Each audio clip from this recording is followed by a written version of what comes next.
Hello and welcome to the Central DeWitt Community School District Special Election School Board Candidate Forum. I'm Wendy McCart, General Manager of the DeWitt Observer and VP of Business Development for Sycamore Media, and I am honored to be serving as the moderator for tonight's forum. Joining me in serving as our official timekeeper is Kelly Gerlach. Say hello, Kelly. She's down here in the front row. She is our executive editor for The Observer. And tonight's event is also being recorded by videographer Mark Beecham. The link will be made available at DeWittObserver.com. So that will be available for anyone not able to attend tonight or who would like to rewatch. On behalf of The Observer, I would like to thank our candidates and our audience for participating in tonight's forum. Much appreciation to Central DeWitt Community School District for allowing us to use the CD pack for tonight's venue. And a special thank you to Mr. Grubel for giving up some of his spring break vacation time to make sure that everything was set up and that we had lights and sound. Tonight, we will hear from 4 candidates who have filed to fill 2 school board positions. Both terms will begin following the April 8th special election. Running for the first seat and serving through November of 2025 are candidates Jared Curry and Jed Ganser. Running for the second seat and serving through November 2027 are candidates Wade Birkin and Jody Prosize. Did I get that right? Yeah. Okay. Prosize. Candidate Jared Curry was unable to attend tonight.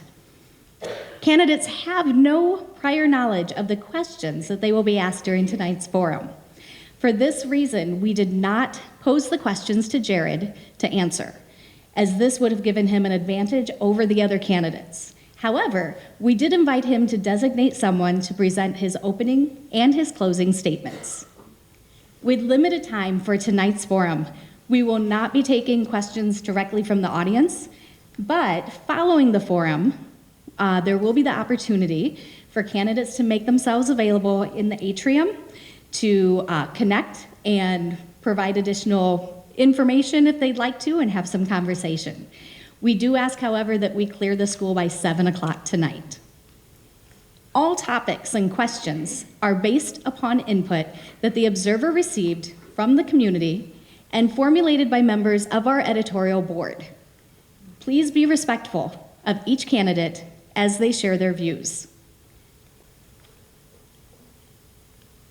Now I'm going to wear these. They will help me. Tonight's seating arrangement was determined by each candidate drawing a random number. Candidates will be asked a series of 6 questions, and with each question, I will rotate who answers the question first.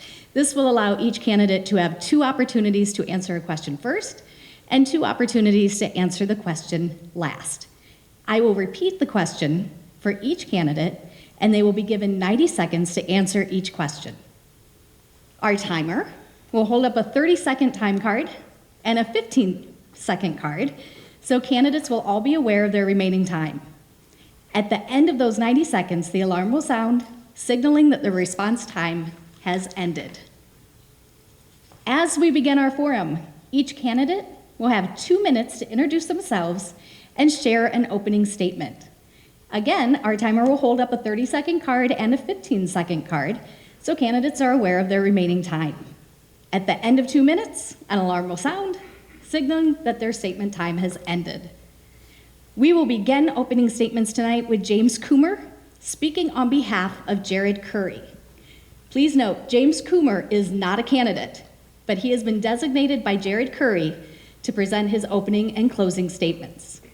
Timer, put 2 minutes on your clock, please.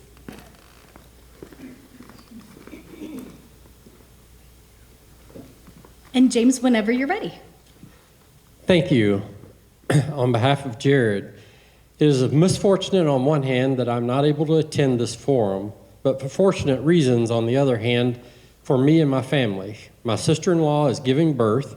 My wife and I have been planning to be here from the moment we were told of the delivery date. We'll be looking after our other nephews and nieces and be there to welcome the newborn into the family. Our district has many moving pieces right now. We most notably just concluded a budget cut process and are right in the midst of setting the levy rate budget for next year, among other items. My main points of focus are financial stabilization, student achievement, and teacher compensation as we are continuing to build the district up again. Without financial health, we cannot operate a school.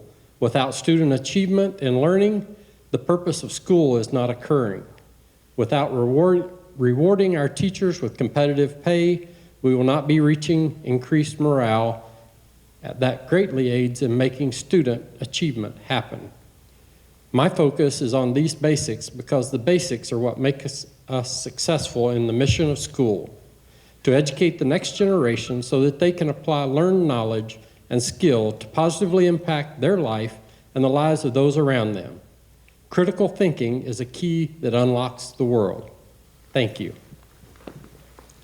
Thank you, James, for presenting on behalf of candidate Jared Curry. Next candidate, please introduce yourself and share your opening statement. Thank you.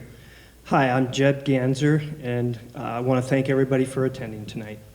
I've been a proud resident of DeWitt for over 25 years. My daughter Morgan, my stepson Chris Schmidt, were able to enjoy a quality education here in the Central DeWitt Community School District. I recently retired as a special education teacher of 26 years at Davenport West High School. Now that I have more time, hopefully, I want to give back to my community and our school district. I'm still passionate about ensuring that all students receive a quality education. As the district's mission statement states, it's a destination that serves all students in an innovative and supportive learning environment and prepares them for lifelong success.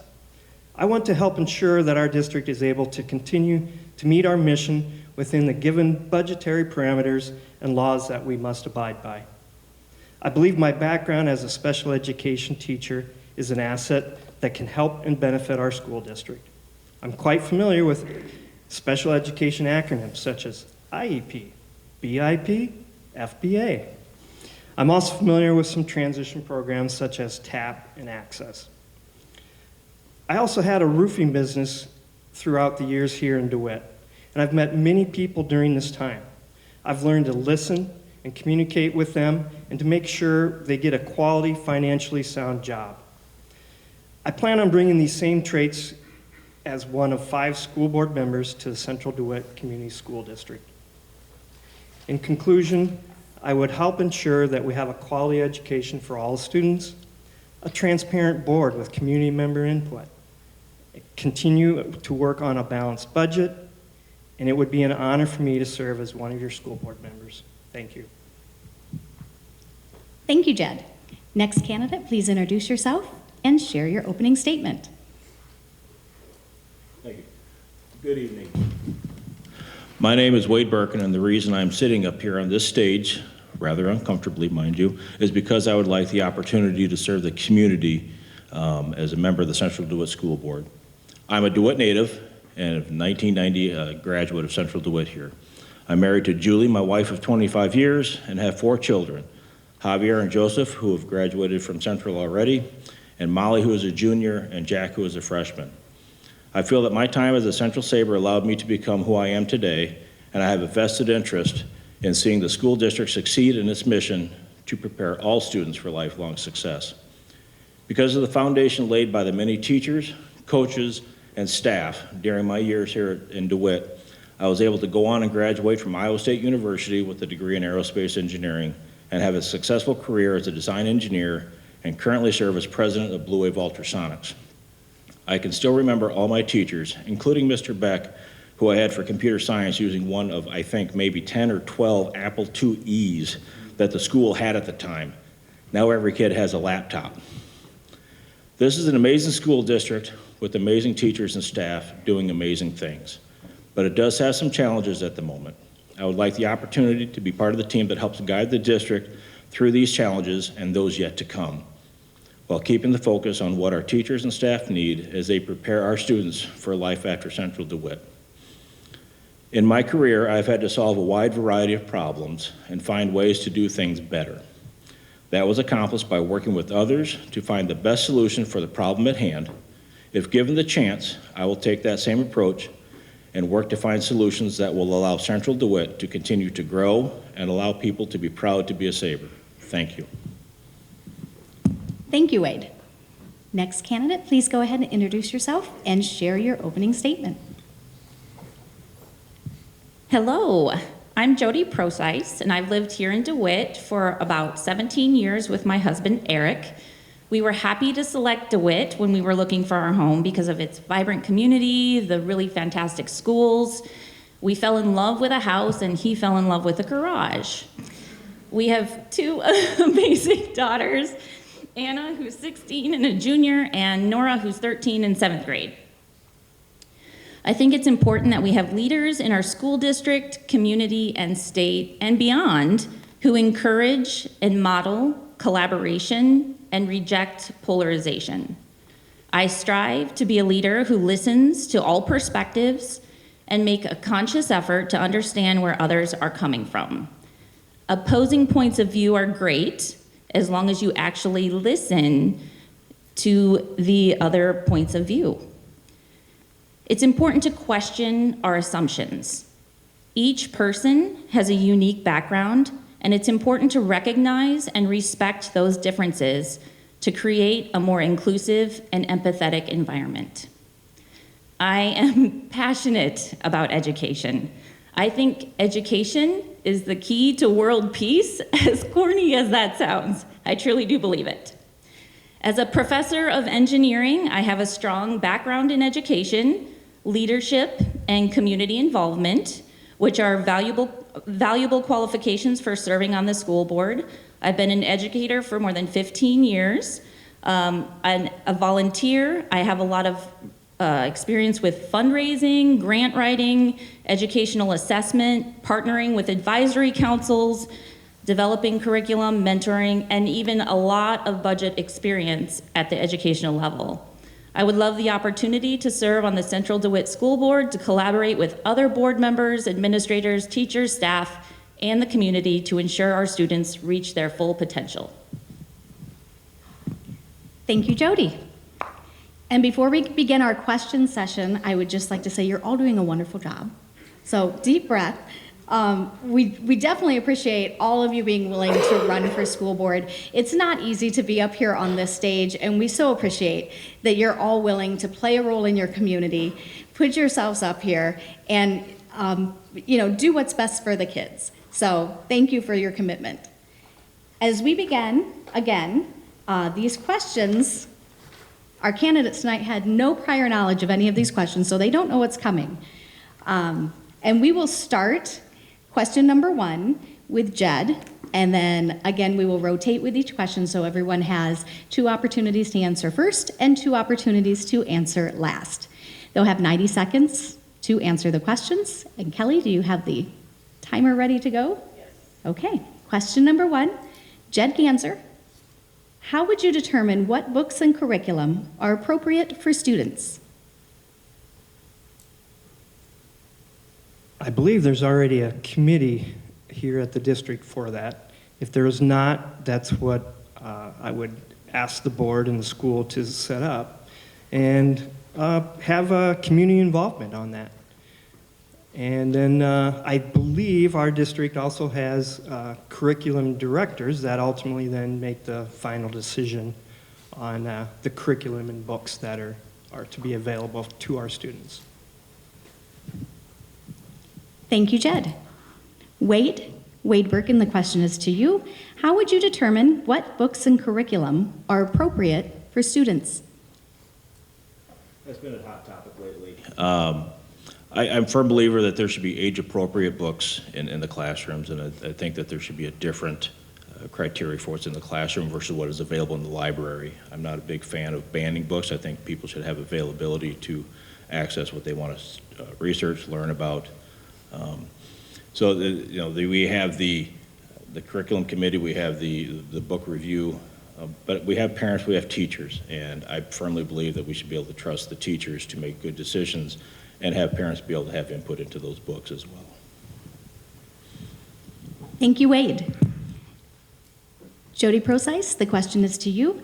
How would you determine what books and curriculum are appropriate for students? I feel like we're all pretty much in agreement.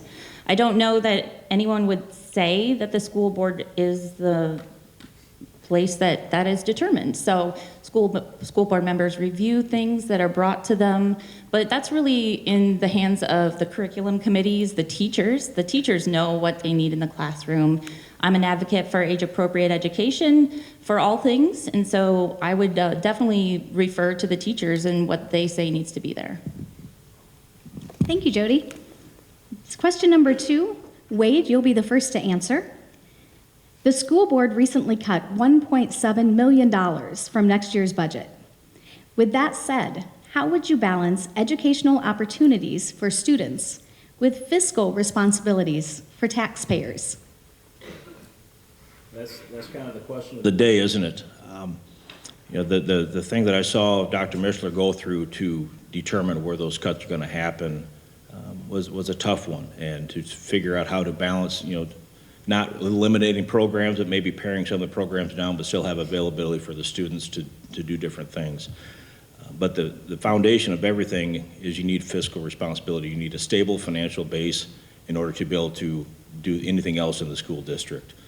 So I believe that, you know, making some cuts now so we can get back to a financial stability will allow us to expand even more than where we're at.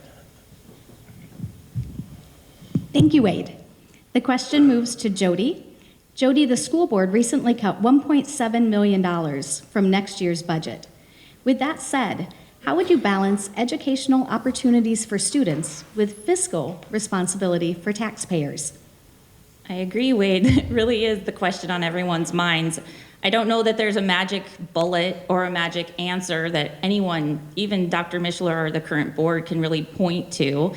I would say that I think Dr. Mishler's done a great job coming in so far, where she just had to come into a situation that wasn't even part of her doing.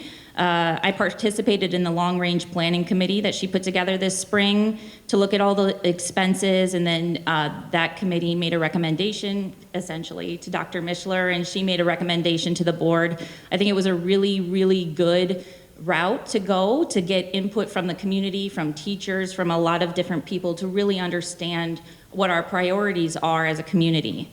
Significant cuts have already been made. Obviously, the 1.7 million additional cuts are going to have to be made, unfortunately, but there's not just one magic thing that we can do. So cutting alone is not going to solve it. Additional revenue will also need to be brought in. There are both things that will have to happen. As a board member, I would look forward to working with the administration to further develop budget models that come up with solutions that are compromises and meet the needs of the majority while maintaining our excellence and dedication to education and the development of our students holistically. Thank you, Jody. This question now moves to Jed. Jed, the school board recently cut $1.7 million from next year's budget. With that said, how would you balance educational opportunities for students with fiscal responsibilities for taxpayers? Yes, once again, tough question. This is probably, I'm hoping, the hardest question up here tonight.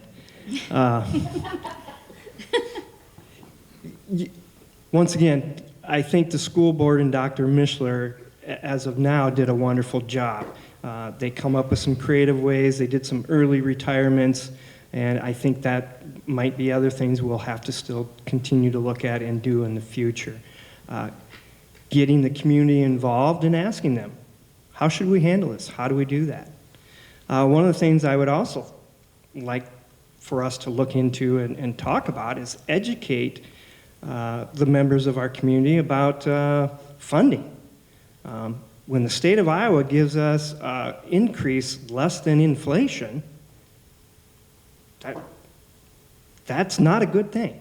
And that will continue to haunt schools across the state of Iowa, including Central DeWitt. So I think educating people to understand voting at the state level is very important also. Anyway, those are tough things that we'll have to look into in the future. Thank you, Jed. Question number 3. Jody, you'll start with this one. What is your position on our state's decision to use taxpayer dollars to pay for private school vouchers? And what do you believe the impact has been?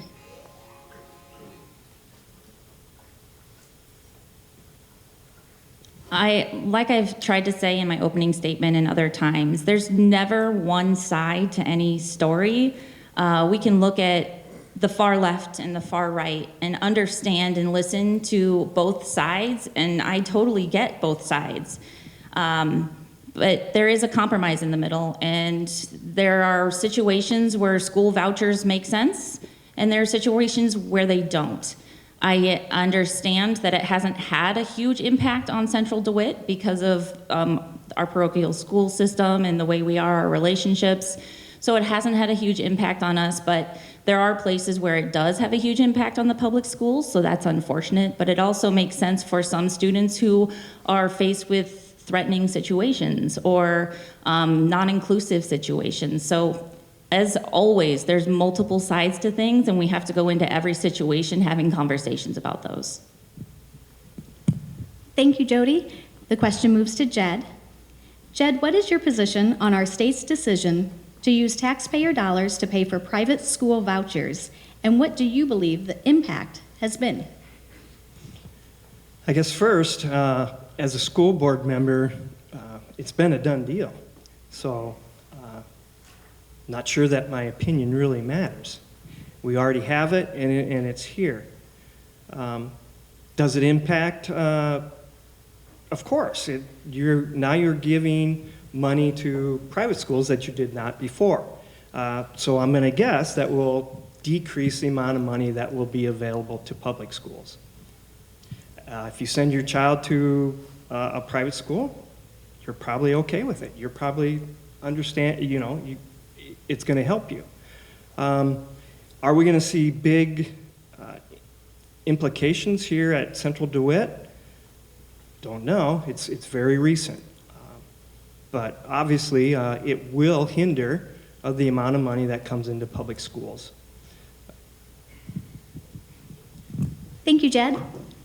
Wade, what is your position on our state's decision to use taxpayer dollars to pay for private school vouchers? And what do you believe the impact has been?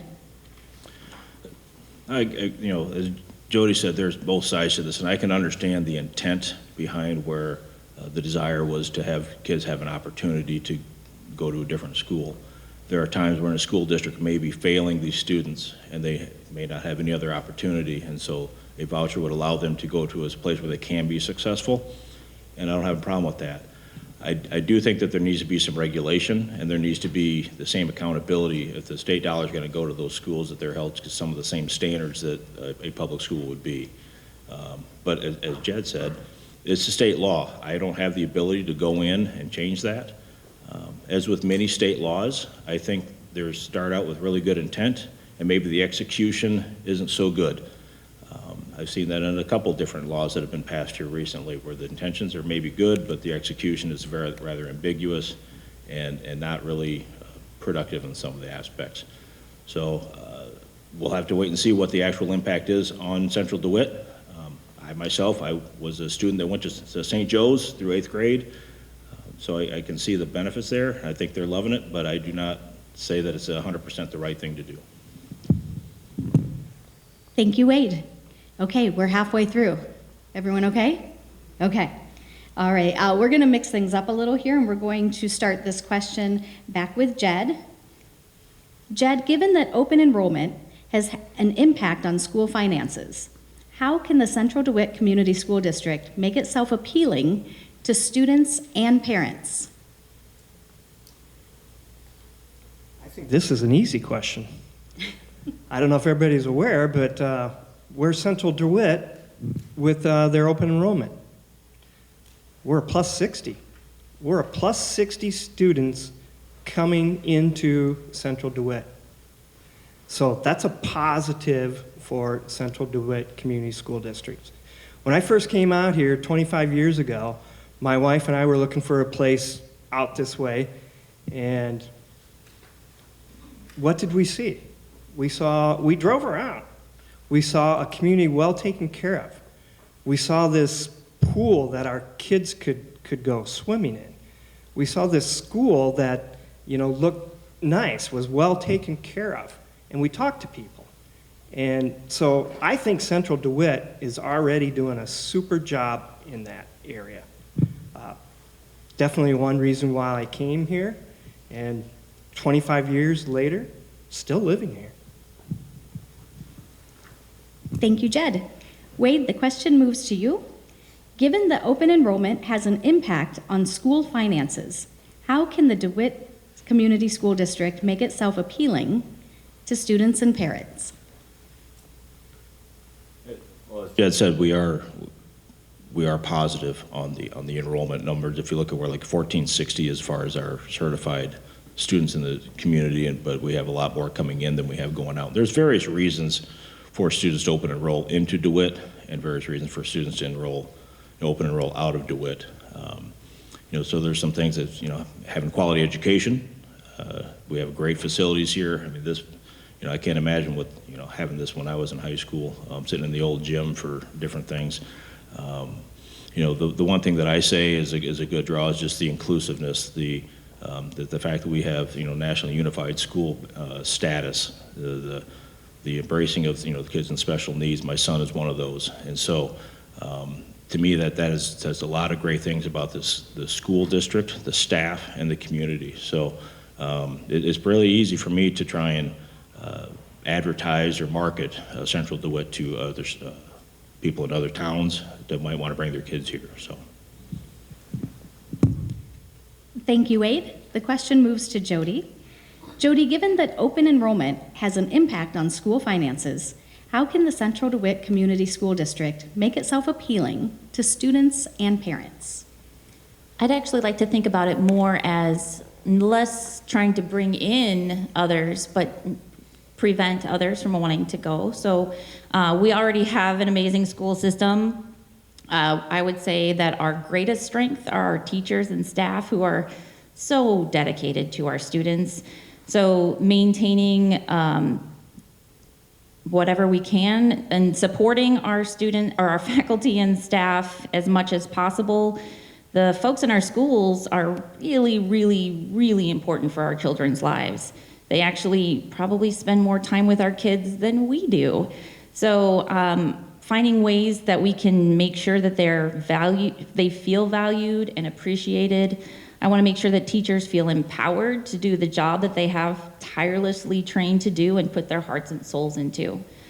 I also think that it would be great to engage the community maybe a bit more as part of the education with our students.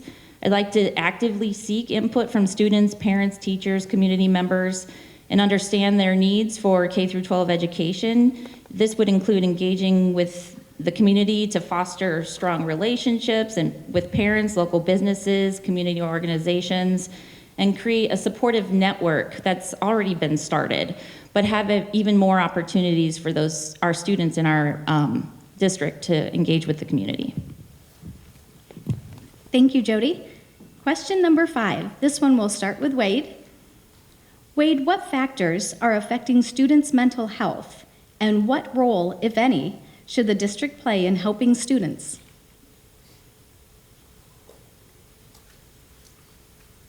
I think there's a lot of factors that having 4 kids go through the school, actually 2 have graduated, and having to deal with some of those issues myself.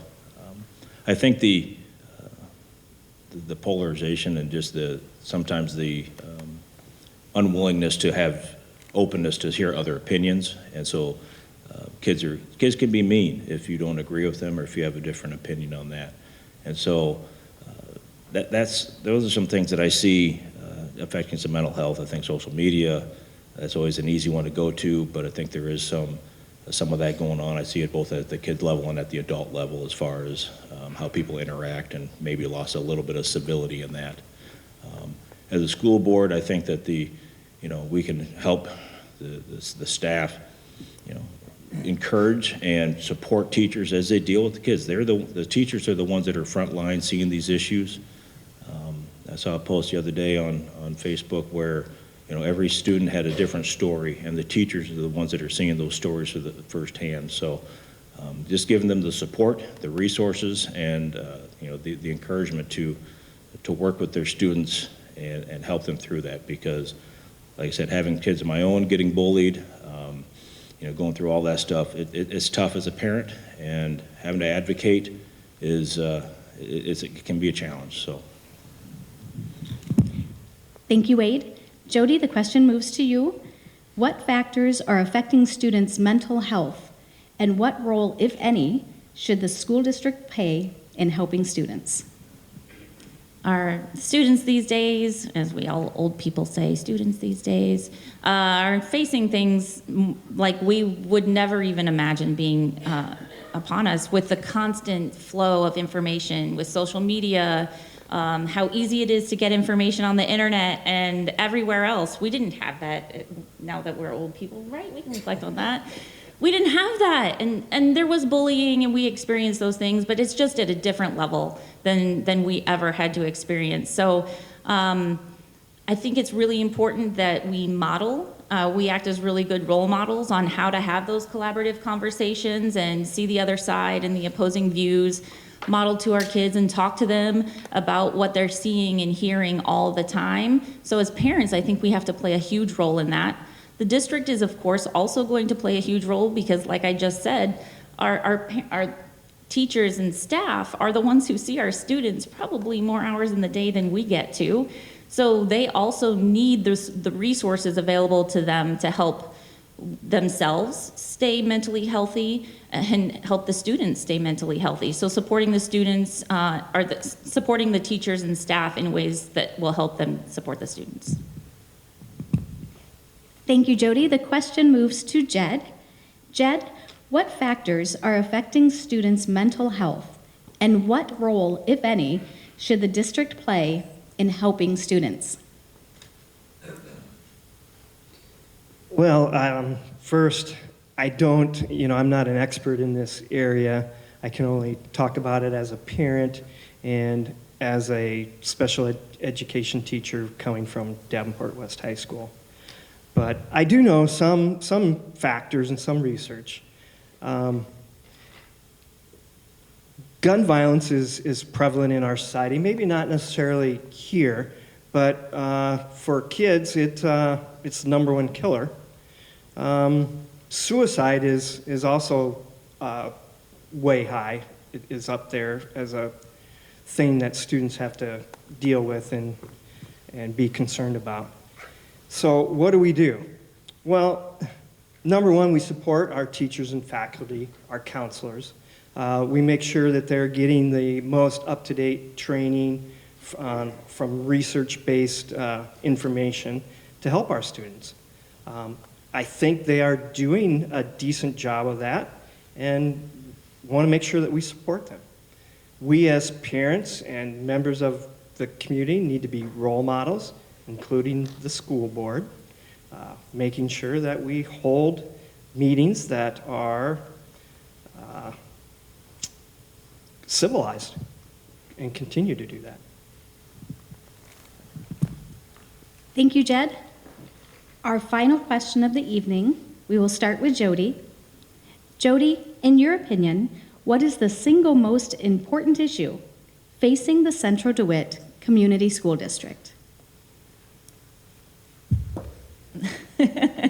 The single most important would be the budget. I think we'd all agree that we also don't necessarily agree, and so that's an issue as well. So understanding and grasping what that all means and being able to communicate that to our community members is one of the biggest issues that we'll face in the next 1 to 5 years, to be honest. Thank you, Jody. The question moves to Jed. Jed, in your opinion, what is the single most important issue facing the Central DeWitt Community School District? I agree with Jody that it's probably the budget, but our sole job as a school is to educate our children. And so we have to keep that always up front and forefront and continue to make decisions that are best for our students. We need to continue to support our teachers and staff who are at the forefront of teaching our students. But yes, we will have some decisions to make in the next 1 to 5 years with the budget, no doubt. Thank you, Jed.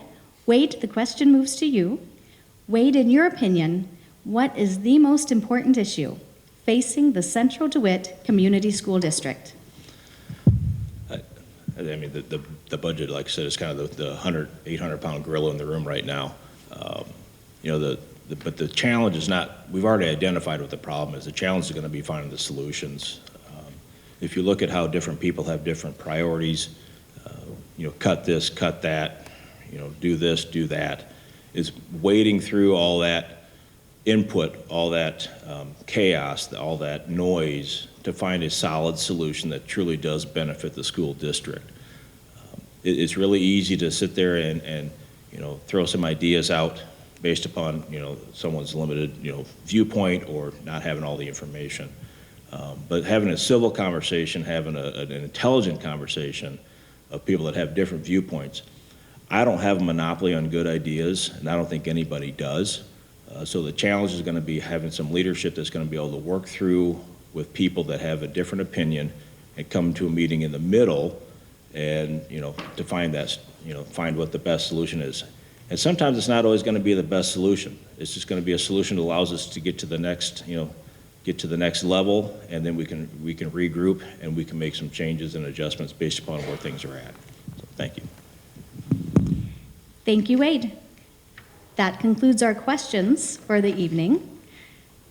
Okay, so next up, each candidate will now have the opportunity to provide a 2-minute closing statement. We will actually do this in reverse, which means, Jody, you'll be able to give your statement first. Timer, please go ahead and put 2 minutes on the clock. Jody Procise, please go ahead with your statement.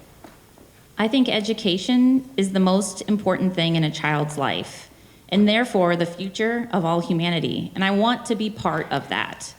I want to use my skills in leadership, education, systems thinking, collaboration, and even data analysis to help our district be as successful as it can be.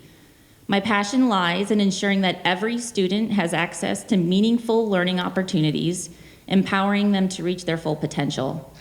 I've dedicated my entire career to education. I earned a PhD in biomedical engineering with the initial goal of working in the medical device industry designing life-saving technologies. However, during grad school, I had the opportunity to teach, and I fell in love with it. That experience shifted my career path toward education, and I've never looked back. I've been a professor at institutions dedicated exclusively to undergraduate education, and while that differs from K through 12, I see its impact directly daily, both on my own children's lives and the students I teach. I'm committed to supporting and enhancing education at all levels and would be honored to contribute my experience and dedication to the school board. Thank you, Jody. Jed? Oh, actually, no, you're right. You're right. Okay, so yes, so what, you're correct. I apologize. Wade Birkin will be next with his closing statements. Kelly, do you have 2 minutes on the clock? Okay. So why did I put my name in the hat to run for school board? I figured I could sit back and hope that people, you know, guide this district in the way it needs to go for the future, or I can step up and I can be part of the solution, part of the group that's making these decisions.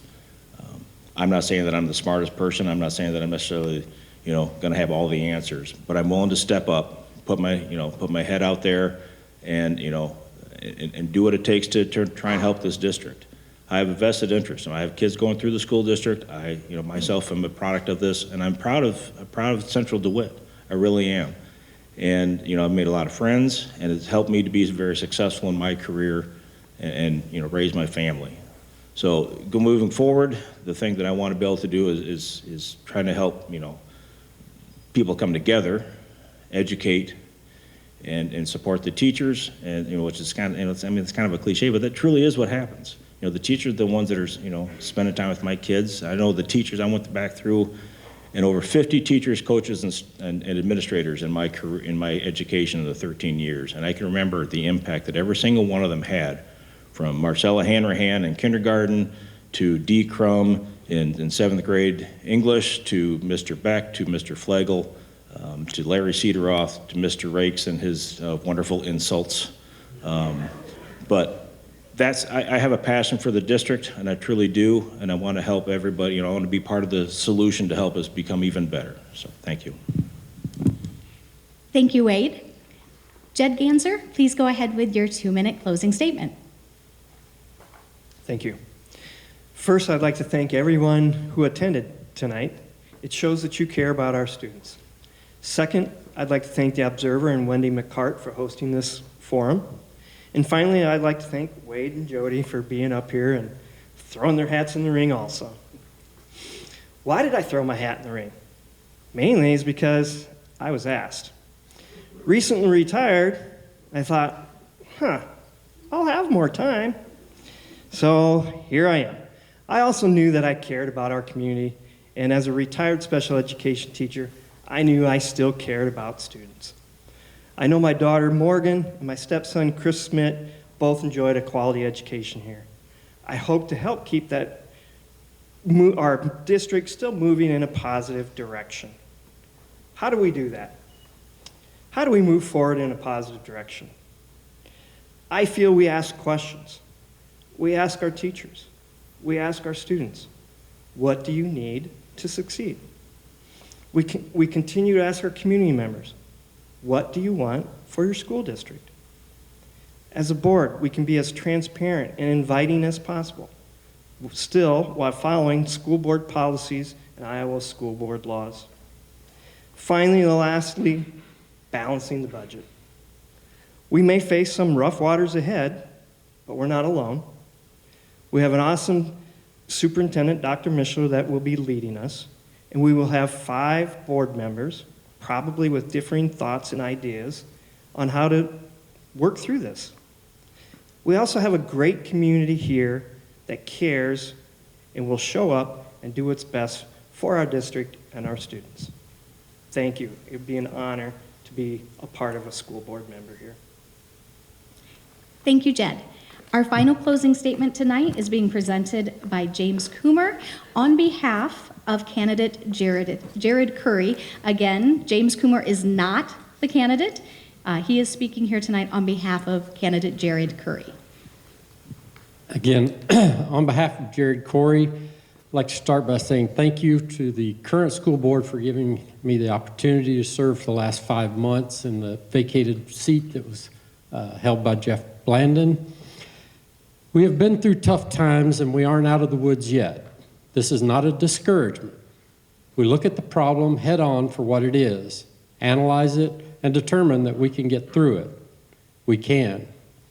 It will take tougher calls than we may like, as we saw already with the budget cut process.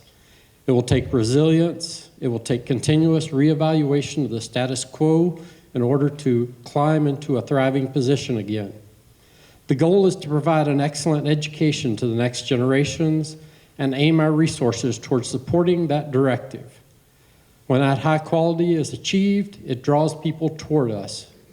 No process can be 100% efficient, but we can always keep continually making steps to get closer. If we are better today than we were yesterday, we have succeeded. That's growth. My goal is that we continually make those successes happen each day. Focus on the basics, and together we can move Central forward. Thank you. Thank you, James, on behalf of Jared Corey. This concludes our forum.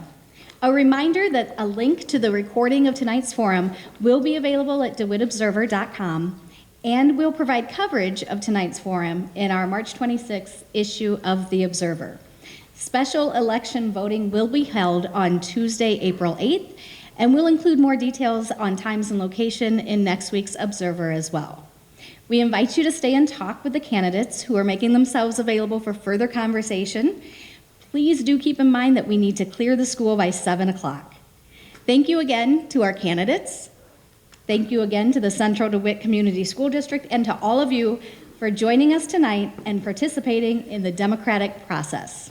Safe travels home.